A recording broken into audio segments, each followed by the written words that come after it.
Thanks everybody for coming. We've got Matteo, are you speaking about Ludicrous Speed today? Yes. Awesome. Okay, so we've got a really cool talk about performance and speed in Node.js. So Matteo is an architect with nearForm, and he's our resident mad scientist. He does some really good stuff with performance in Node.js. And I think you'll get a lot out of this talk. It's short, it's sweet, but it's very good. So without further ado, Matteo Collina. Hi everyone.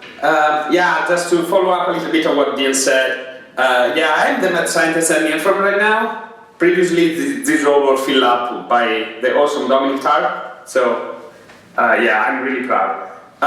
Anyway, so let's start. Let's see if I can share my screen. And yep. So you should be seeing my slides. Please, Dean, confirm. Yes. Awesome. So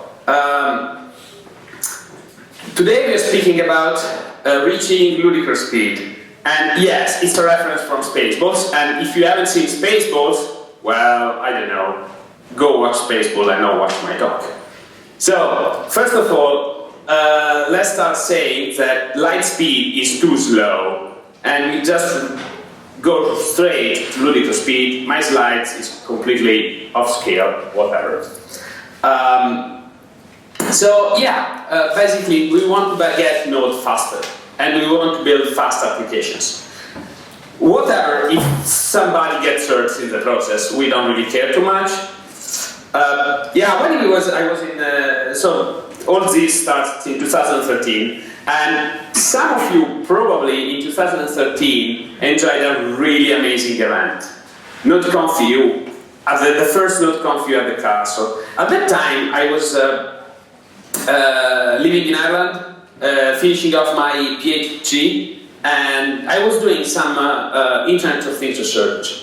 And at Nodeconf.eu, we were in the theater, doing our talks in the theater in Waterford, and doing this, and I was presenting and talking about two libraries that I've built, MQTT and Mosca. MQTT, and it's a client for a publish subscribe protocol of the Internet of Things, and Mosca, it's a broker. Mosca it's an MQTT broker written in Node. This talk is not really about MQTT, so don't worry too much about it if you don't know what MQTT is. It's really cool, check it out. It's about speed.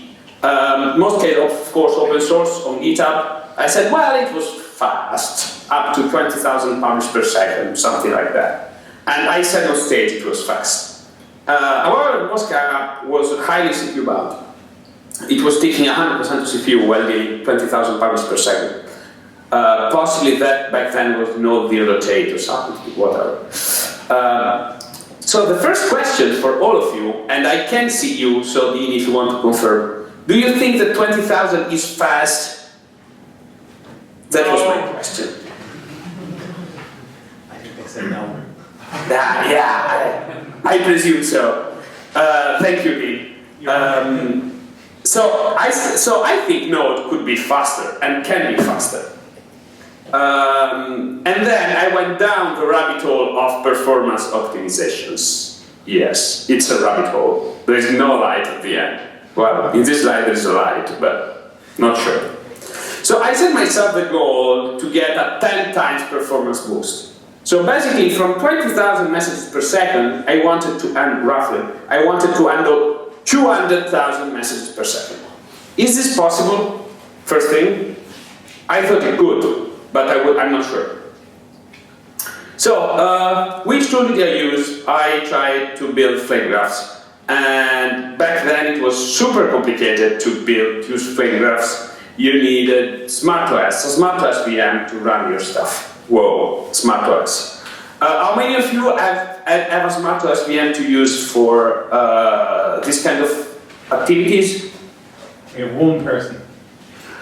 Clap to him. And it's Anton. It is Anton. It is, I knew that. So, hi Anton. Hey, to build this kind of stuff, you needed dtrace. which is an amazing tool built by Brian Cantillon and Giant. It's really amazing. However, it's super complicated to use. Then use MDB, something else, I don't know. So this is what worked for me. These 3 nice flags that you can run Node with. And I did all of this by using this stuff. And then later on I figured out some tooling to do this better, but that's another story. So, quick recap, how Node works. Because you know, these little flags, well, what they do, well, we will see this in a moment. But first thing, how does Node work? Node has a nice event loop in the middle, which means there are a series of events that are queued up to be executed. And in your JavaScript, you trigger some asynchronous events, some I/O to be done. Some can be some I/O that can be done asynchronously by the kernel, and some can be done by a thread pool.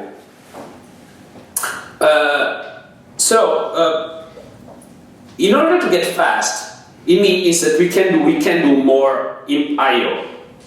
This is what means fast, more I/O.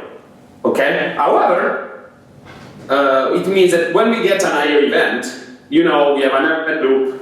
So in order to process an I/O event, we need to release the CPU as fast as we can. And get another one, because if you want to do more I/O and then more I/O, it means that we need to process our I/O as fast as we can. You remember in Node we have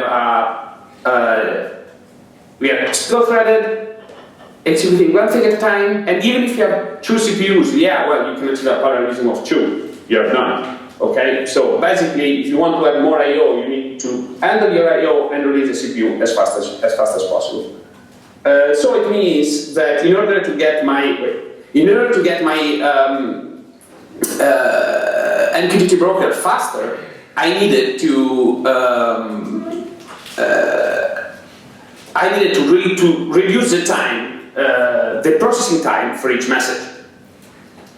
So let's give a bit of context. What is V8? V8 is the JavaScript virtual machine that powers Node, and V8 can optimize our functions. So if when you write a function, that function can be optimized by V8 or cannot. However, in order to optimize a single function, V8 this function gets optimized if we run them enough time. And in Mosca, for handling each message, I was allocating a lot of functions. Between 10 and 20 for each message.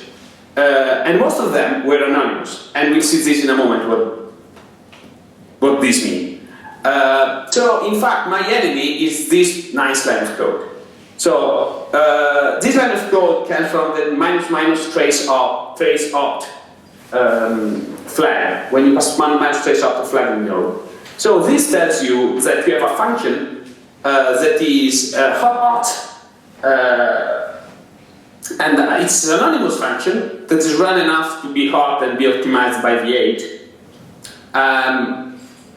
And basically, if you see a lot of these, basically you are wasting your time, because if those functions were already optimized, your code could be 10 times faster, possibly.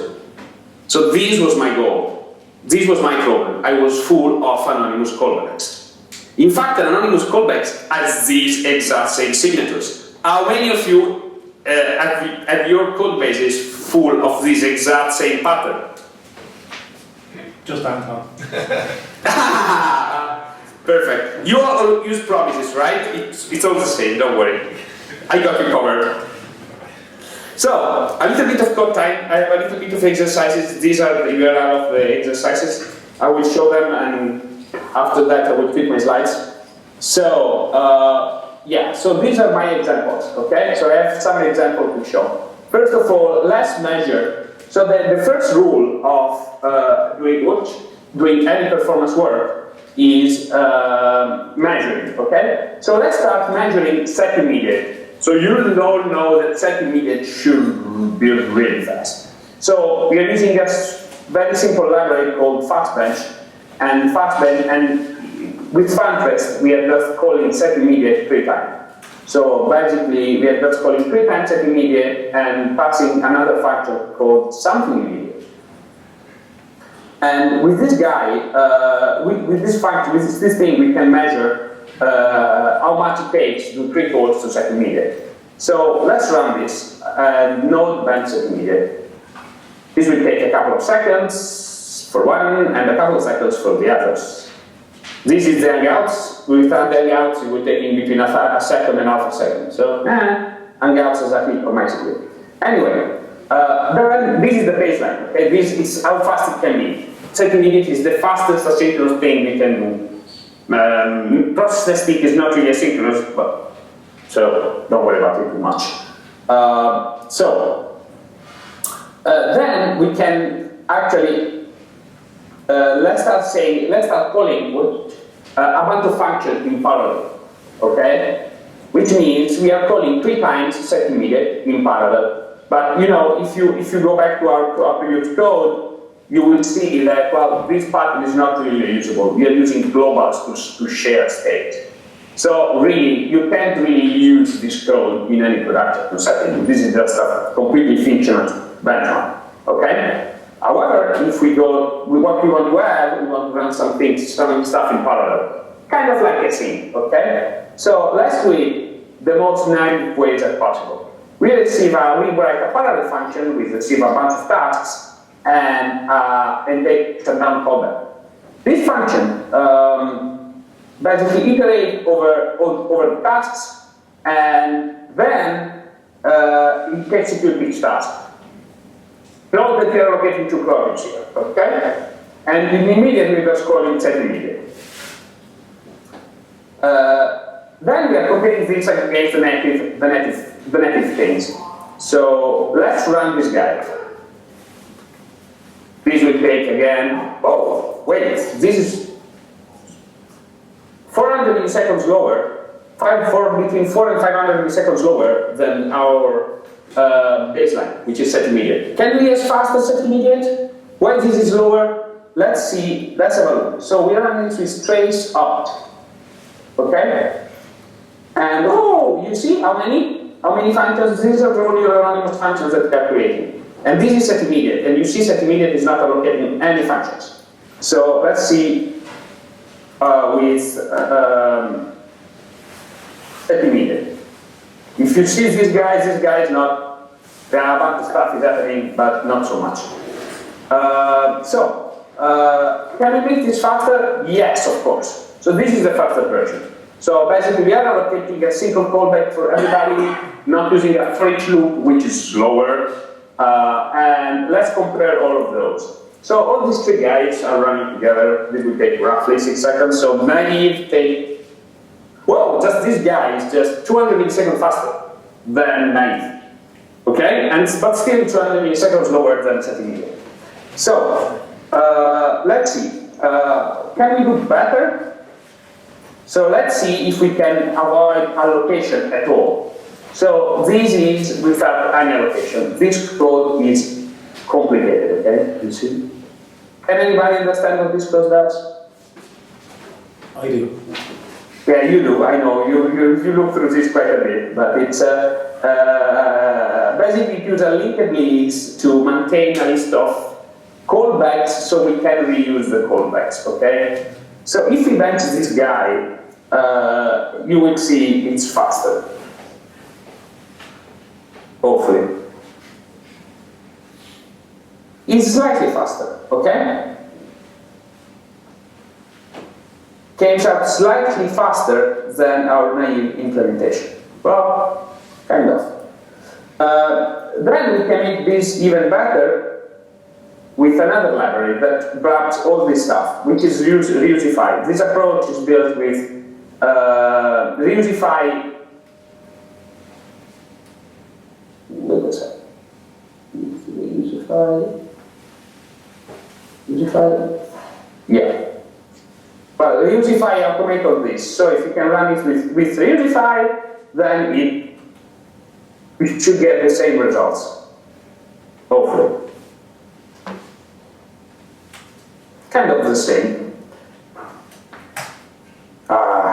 different versions of Node give different results, unfortunately. And so, again, let's run another little thing called map, because this example is really fictional, okay?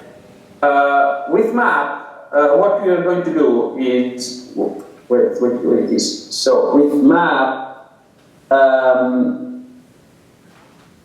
we are doing a multiplication, okay? So you see this guy here, we are multiplying each number asynchronously, whatever. We will compare three libraries, nearsync, async, and speed. I will talk about speed in a moment. So, so this is with speed, okay? Speed called speed.map, and it's passing a nice state object which includes the callback and the factor, and the multiply and the done. Multiply is this code, done, basically sum it all up. You see those functions are all created globally. nearsync instead is the pattern that you always use when you use this kind of library. You allocate callbacks, okay? And here we need to allocate the factor callback because we need to access this variable here. And here we are creating this nice for loop inside this anonymous function. This is async, and it's exact same stuff. So let's run these three guys.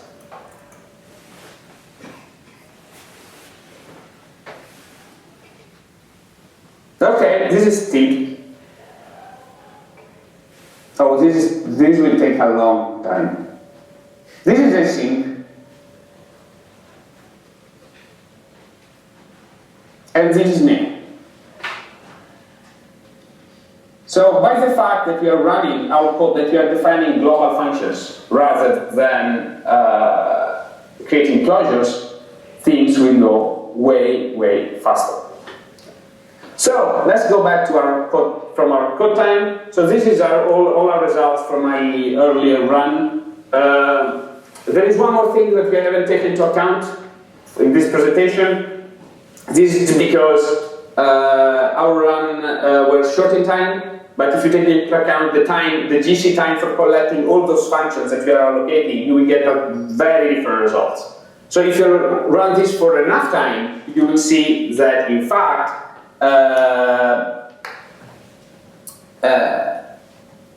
things can be really fast.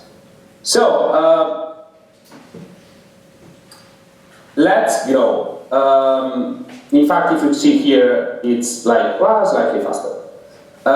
Anyway, with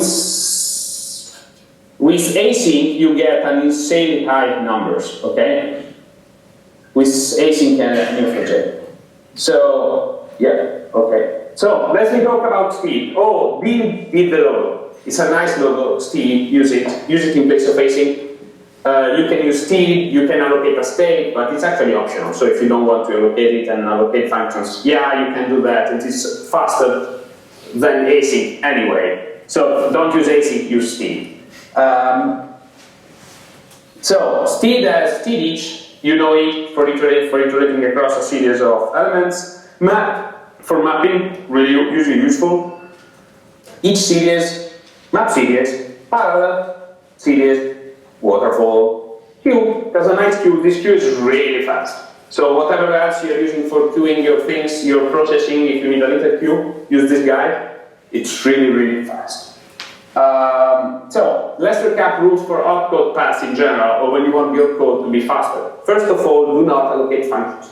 If you allocate a function, that function needs to be optimized by V8. So yeah. And then make sure V8 can optimize them. Not all functions can be optimized. There are a series of rules called V8 killers. There is a nice thing on a nice page on Bluebird that lists all of them. It's really good. And remember that when you are at 100% of CPU, everything gets hot. So you might need to optimize some stuff. It's really not a big deal. That happens every once in a while, just because you're running 100% of CPU.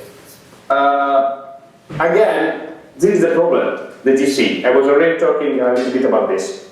GC stops The GC node can be a stop the world if you allocate too much.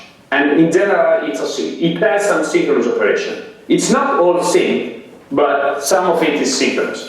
The problem with asynchronous GC is you are stopping, you can't execute while it's running. So if the GC takes 30 milliseconds to run, which is a fast time, you are losing 30 milliseconds in which you can handle events. So please make sure that your objects are allocated quickly. My final self-improvement to achieve my 10 times is in Mosca I was allocating a buffer for each bucket and copying over this buffer all the relevant information. So I was creating a data structure which was my packet and then another buffer in which I was copying everything over and then all those buffers needed to be collected. To solve this problem, I streamed the packet generation and avoid disallocation at all. So basically, I was streaming my packet chunk by chunk.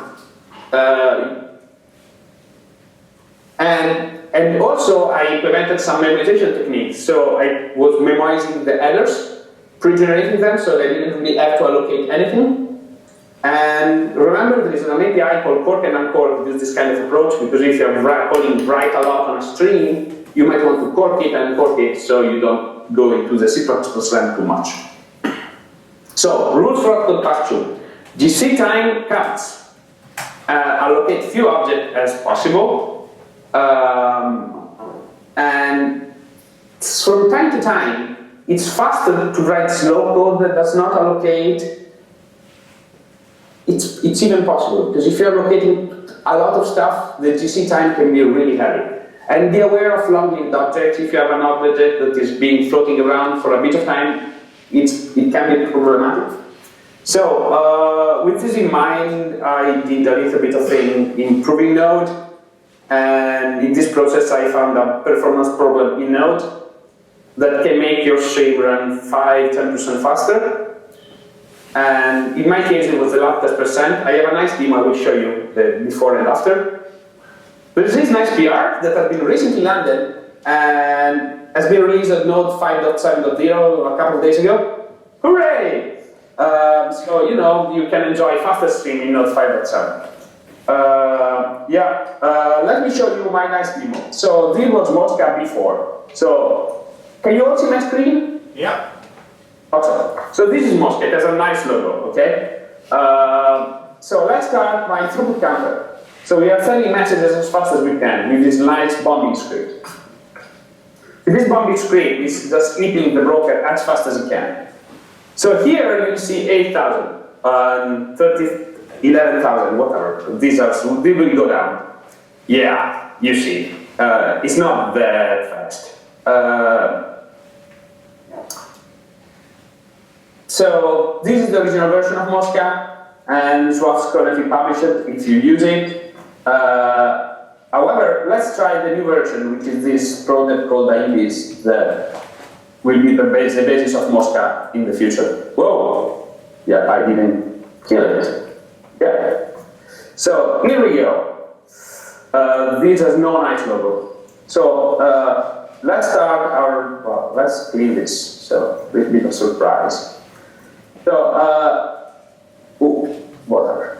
So here we go, and we start bombing, and we should get some decent numbers out of it.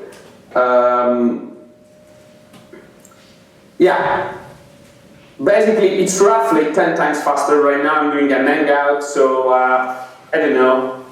I'm not trusting those numbers that much. Way before testing, when I was testing it, I was getting 90. Almost 100,000 messages per second flowing through my broker. Right now there is a hangout and whatever. Remember, most code does not need to go at Ludicrous speed. You might get hurt if you see the scene of when the guy, when Ludicrous speed happened, you can get hurt, okay? So remember that you might not need to. But if you want, you can. One last thing. From when I started, after the first time I did this presentation in Portland, we started researching new ways for doing and dealing with performance. And in fact, before some days ago, really, 2 weeks ago, there was really no easy way to generate flame graphs like this. What is a flame graph? A flame graph shows in red the hottest path of your code, okay? Telling you what are the perf problems. I can explain a flame graph a little bit longer, but the basic thing is if you think it's hot, you better change something. So this is a thing for a flame graph from index. And right now we coded a little tool to help you build this thing. It was me and Dave Mark Clemens, another architect at nearForm. We did this on a Saturday night 2 weeks ago. Yeah, we were in London for what a long story. So how to generate them? Check out perfsim and statics. Okay, so let's open this up. What does perfsim do? Blah blah blah blah blah. This is perfsim. Well, it does a bunch of stuff. You need to instrument your process, a bunch of things, and then do a lot of comments, okay? So let's try this guy. So basically, node perf basic prot. So we run our projects with node perf basic prot, and we run it with benchmark servers. Bing, you have never seen this. This is new stuff. No, this looks nice. So now we need to run a Ludicrous Speed. This is on Mac, but there is a similar thing for Linux if you're running. Sorry, Windows is not covered. It doesn't come with the batteries. So you need to start retrace, okay? And it's to run with sudo. Then you need to simulate a lot of workload. So to simulate a lot of workload, what we do is we start our bombing things. We start bombing. You see getting there. Oh, ciao. Nice one. Yeah, sorry guys, I didn't block the notifications. Okay, I think this run enough time. So let's kill it. Now, we need to run one more thing, which is this. Let's copy the old one in case it doesn't work. Just to be sure. What do you think, Neil? Looks good. So now you need to run this long line of code specifying your PID. The reason you need your PID is because you need to look up a mapping symbol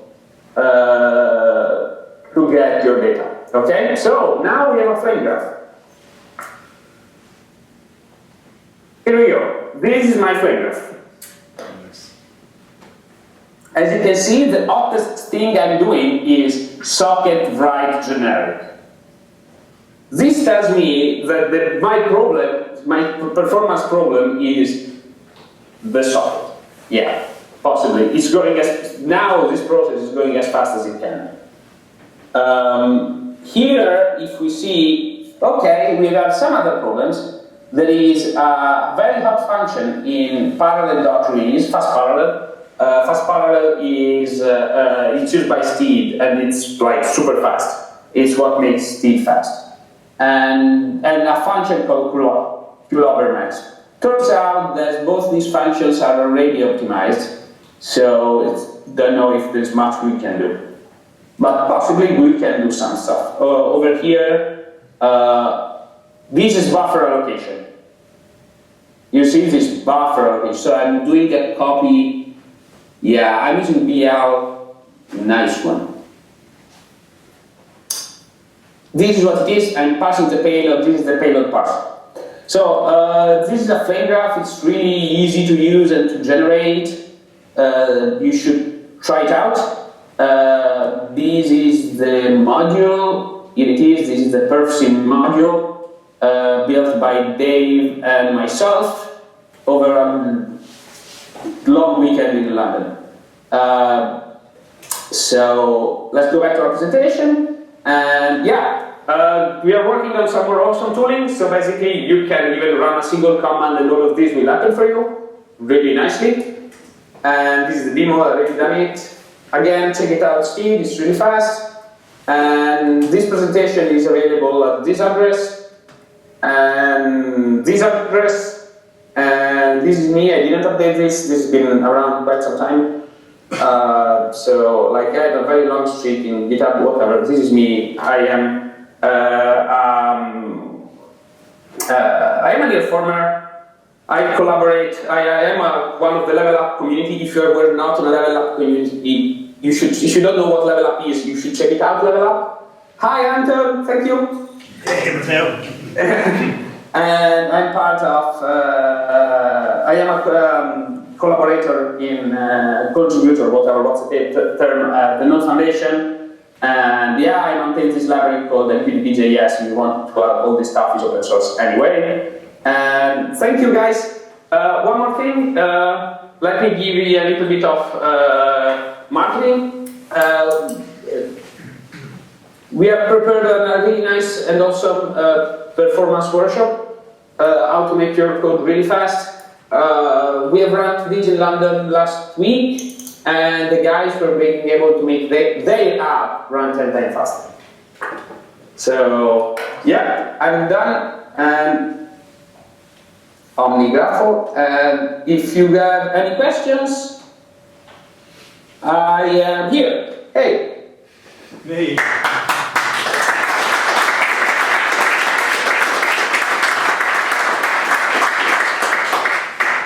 I noticed you didn't say you were a Seneca contributor. Is that is there a particular reason for that? Are you ashamed of that?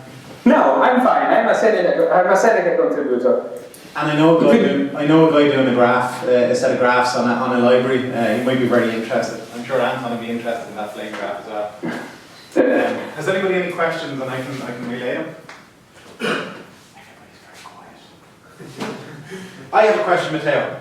Yeah. When should I start looking into whether I should start hot padding things or not? So at what point? This is a very nice question. So you have two moments. So first of all, you might know if your project is going to be really hot and you are going to handle a lot of traffic. Really. And this happened to me in the recent past, and you can decide to follow a benchmark and driven development. And this is what I did for my MQTT Broker. I kept adding features, but keep it as fast as I could. So basically, I started it being fast, and then I kept it there when it was adding features back. And this is an approach that works. However, it might take a long time, and your code might not be super readable for a newbie, at least.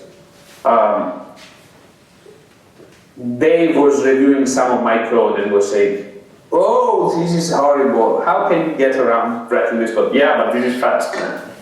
By the way, it's a nice module that I wanted to show you if you are happy with it.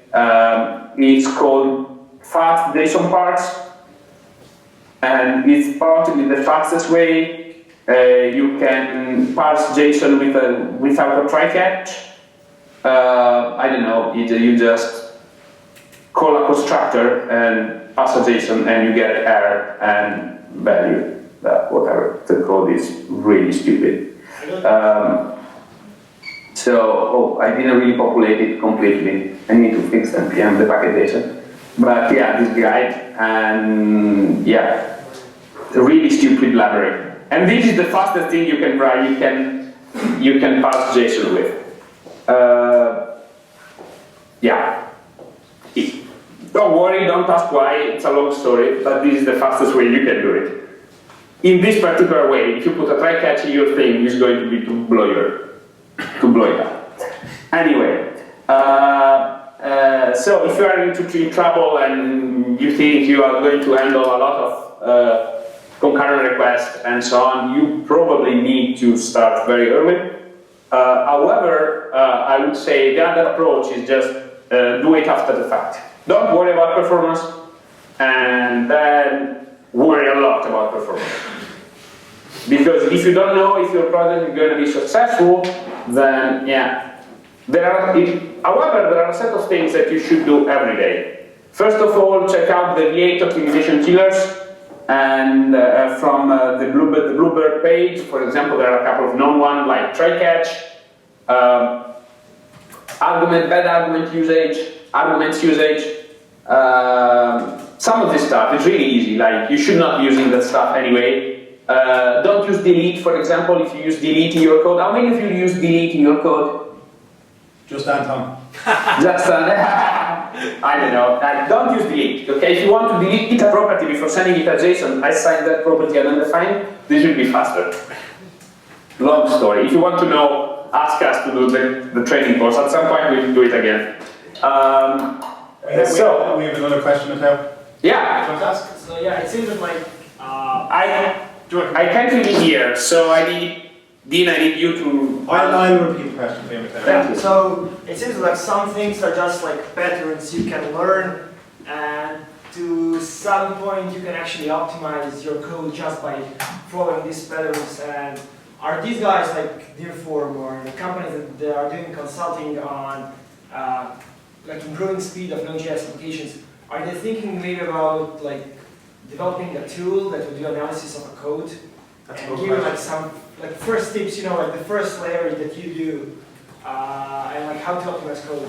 Because like it's pretty obvious. Like I know there is that talk of like how to break V8 or what to not do to break V8, and like I'm pretty sure somebody who is good with like code analysis could write some tools that would actually point to some place and say like, don't inline this function and things like that. Okay. It's more like, are there any tools? The question is basically, are there any easy to use tools, I suppose, to enable this? So right now, a lot of the things you're doing has to do with understanding how it's all going on.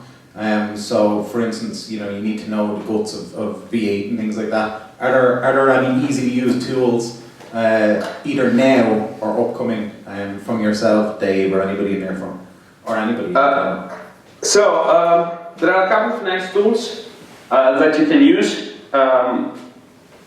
First of all, just do a flame graph, okay?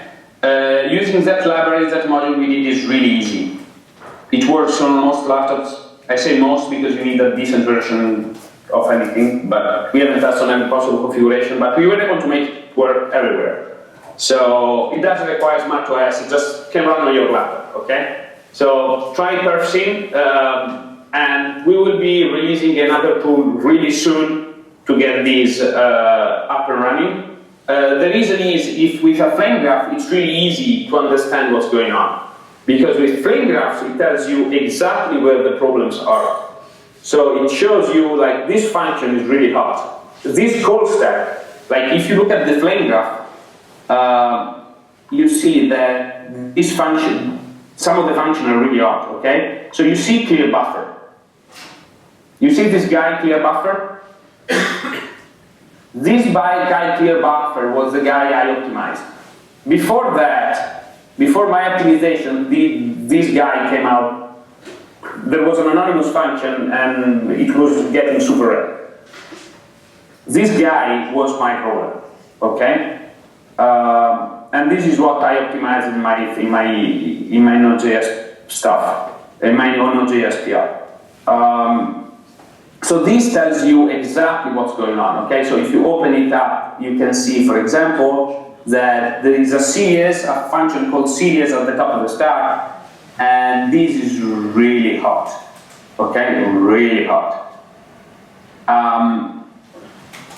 So it shows you for each of those spikes what you can get better. So basically what you do, you have two, when you open up one of these, okay? Let's open up one of these, okay? So you have this guy, and in order to optimize this, you have two strategies. First strategy is to shrink it vertically.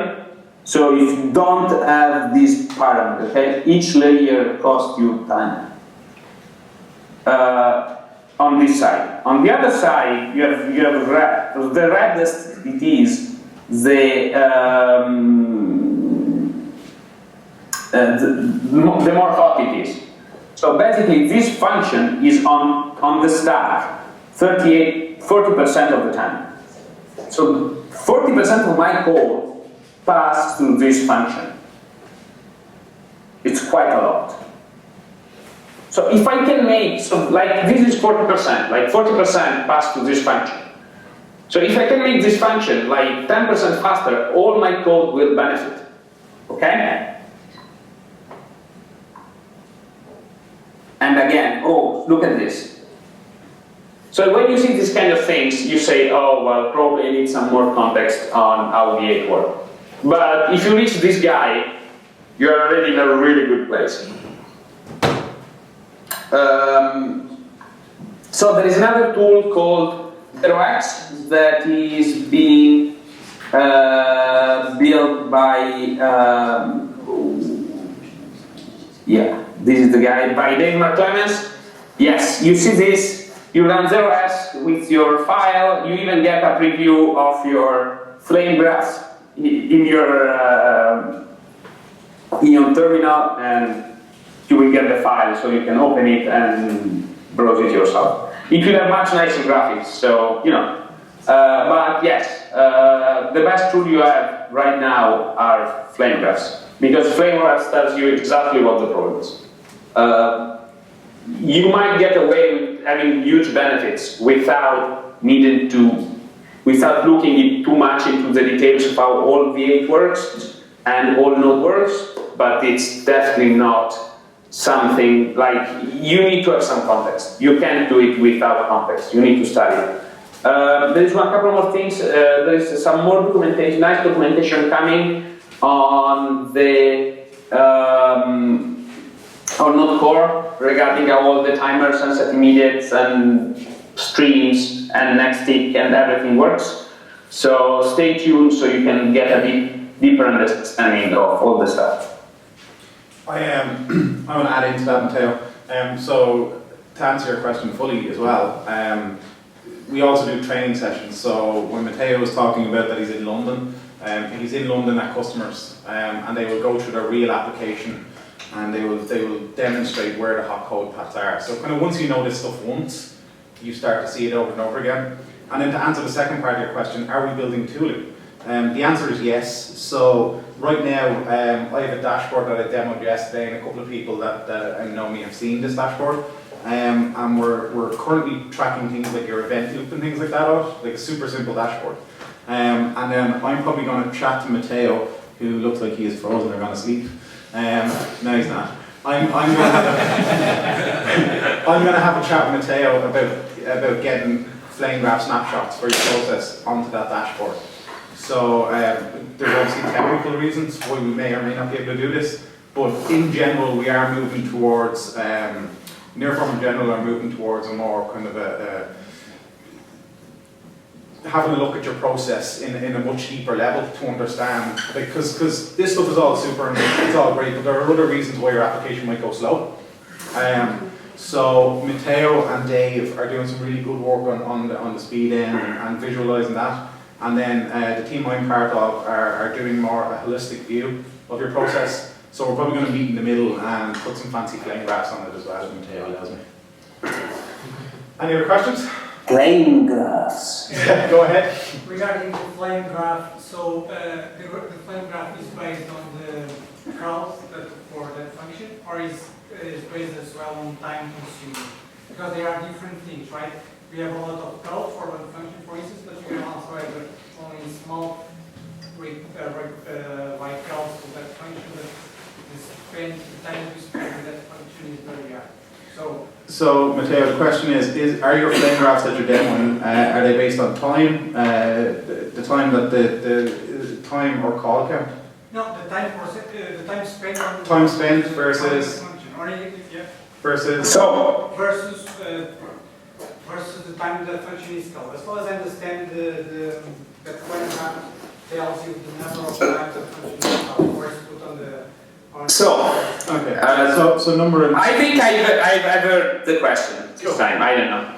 Let me try to answer and then check if I replied correctly. Okay. So the flame graphs. Let me share again my screen because you know This is the flame graph, okay? So the flame graphs, so how we generate those flame graphs? So basically, dtrace is used to sample the stack of your app every millisecond. Which means we are capturing the state of your app every millisecond. And we capture the stack. So it's not about time. All of this is not about time. We check at every millisecond what your application is doing. Okay? So we can say, if you click on this, you will see it's really small, but I hope it says that this function is on top of the stack 10% of the samples, and in 17, and it's on stack on 70% of the stuff. If you look at this guy is on stack 74%, yes, but it's like top of the stack is 1.8. So which means that, yeah, really, this guy is fast, because if it was slow, we will have seen it at the top of the stack. Over here, this guy was seen at the top of the stack 2% of the time. This is why it was one of the slow ones. If we open it up, it comes out, whoa, this is low. Okay?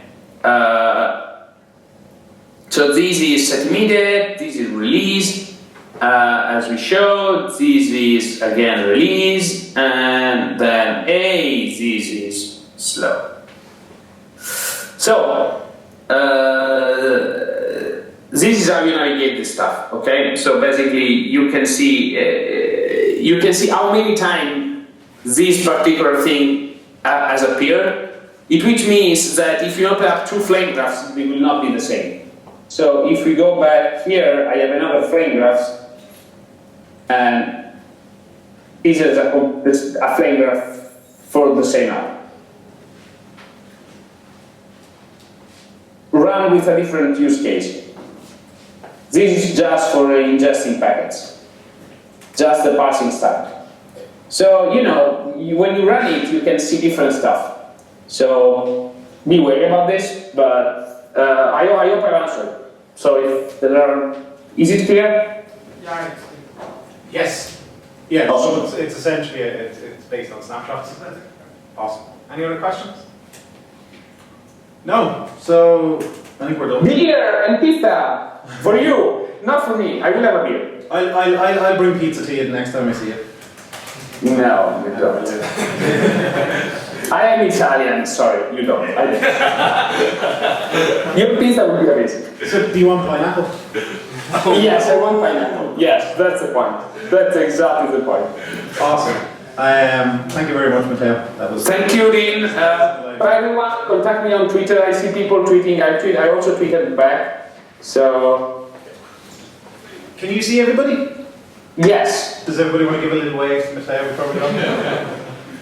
There you go. Awesome. Okay, you hang. Bye, guys. Later.